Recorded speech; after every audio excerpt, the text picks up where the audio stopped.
Kalau kau konferensi pers harus pengacaramu. Kalau kau butuh saya untuk pendamping nggak apa-apa, tapi saya tidak mau jadi pengacaramu. Ya.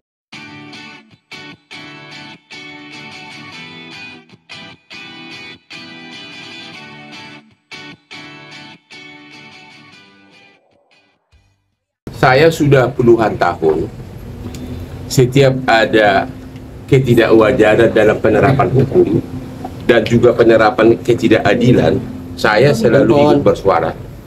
Ya, sudah puluhan tahun. Yang saya tolong itu sudah ratusan, ya, mungkin mendekati 1000 kali.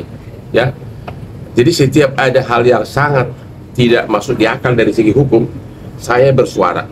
Ya, suatu saat sekitar beberapa hari lalu, saya lagi di Bali, tiba-tiba aku dapat kiriman video di mana hakim yang adalah juru bicara dari Pengadilan Agama memberikan penjelasan bahwa gugatan cerai terhadap Paula dikabulkan dengan alasan katanya Paula itu istri durhaka dan ada pihak ketiga.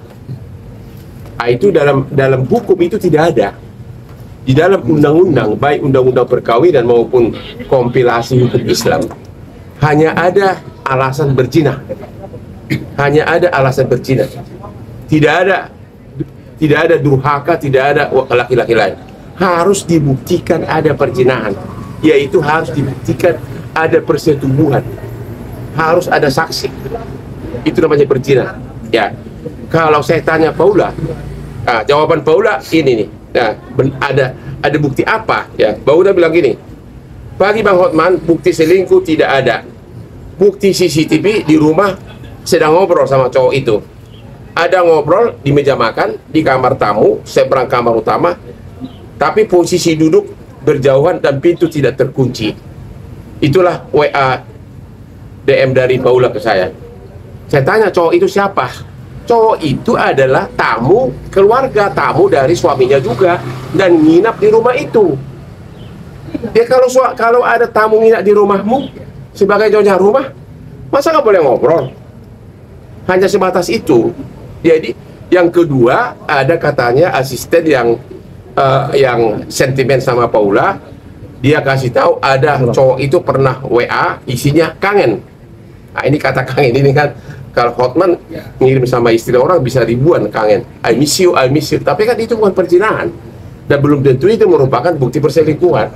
Artinya kalau memvonis seseorang harus karena ada kepastian bukti, apalagi mengumumkan ke publik itu salah total.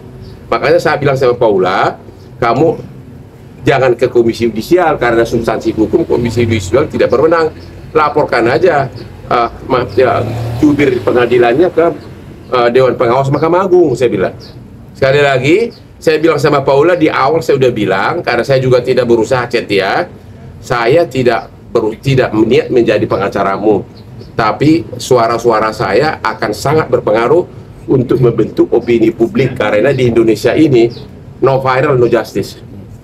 Itu sekali lagi saya bilang, jangan ya, dan dia ngerti. Bahkan saya bilang, kalau kau konferensi pers harus pengacaramu. Kalau kau butuh saya untuk pendamping nggak apa-apa, tapi saya tidak mau jadi pengacaramu. Ya, klien saya kan ratusan kasus-kasus besar bisnis gitu ya.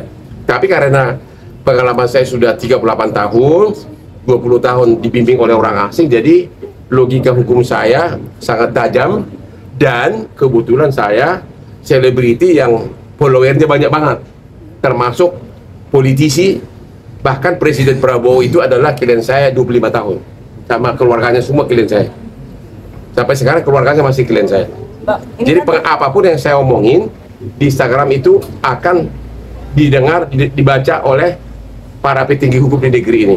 Bang, tapi kenapa harus ngobrol di sama kamu? Ya, namanya tamu ya, namanya bisa aja tamu kan. Ya bisa aja pas lagi lihat tamunya lagi beres-beres duduk ngobrol, nggak apa-apa dong. Namanya tamu, tidur aja dikasih dan pintunya terbuka. Intinya begini, sekiranya benar pun ada perzinahan, sekiranya benar, tapi kan tidak ada bukti. Kalau tidak ada bukti, jangan pakai itu sebagai alasan, itu loh. Kalau nggak ada bukti ya jangan dong, jangan bilang itu. Harusnya hakim pakai alasan, ada alasan lain, yaitu pertengkaran terus menerus. Kan? Mungkin gara-gara itu mereka bertengkar, tapi alasannya bukan karena perzinahan. Pertengkaran terus menerus itu adalah salah satu yang tepat dipakai oleh hakim dalam kasus Paula ini. Bang, soal sendiri soal menawarkan Paula menjadi asisten abang seperti apa, Bang? Itu hanya canda-canda saya. Tapi kalau Paula mau ya kenapa enggak? Saya yakin saya bisa bayar lebih mahal dari apa yang dikasih uang belanja sama suaminya. Bang, soal banyak yang sekarang isu beredar terkait Paula, katanya Mas Fadli sensitif mungkin soal HIV, katanya sebelum menikah sama Baim, itu gimana sih Bang, benar gak? Saya tidak pernah bicara itu dan nanti saya akan tanyakan. Bang, dari aspek Tapi tanya dulu apakah setahu saya tidak ada itu dibicarakan di persidangan.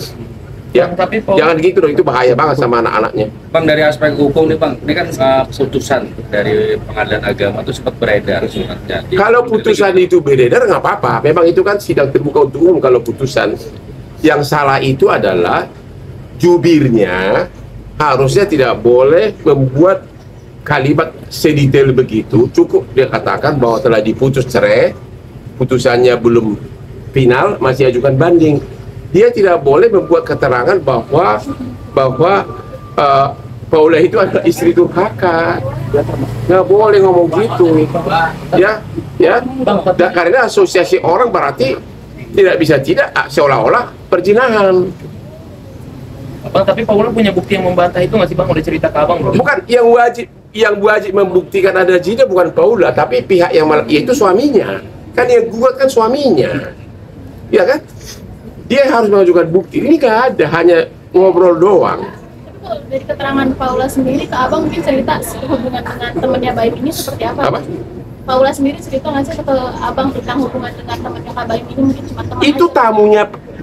tamunya Baim juga, bukan tamunya dia, tamunya keluarga lah. Bukan karyawan, Bang. Bukan tamu dia pribadi, kecuali laki-laki tetangga atau dari tempat lain datang ke rumah saat suaminya tidak ada, itu baru salah. Ya kan? Kalau cowok itu nginap di kamar itu misalnya, terus datang tuan rumah, gimana kamarnya, bagus enggak? Ya masih wajar-wajar saja dong. Ya kan? Itu cowok itu nginap di situ adalah atas undangan dari Paula dan suaminya, kata Paula. Jadi bukan pendatang yang datang dari luar, bukan. Artinya masih keluarga.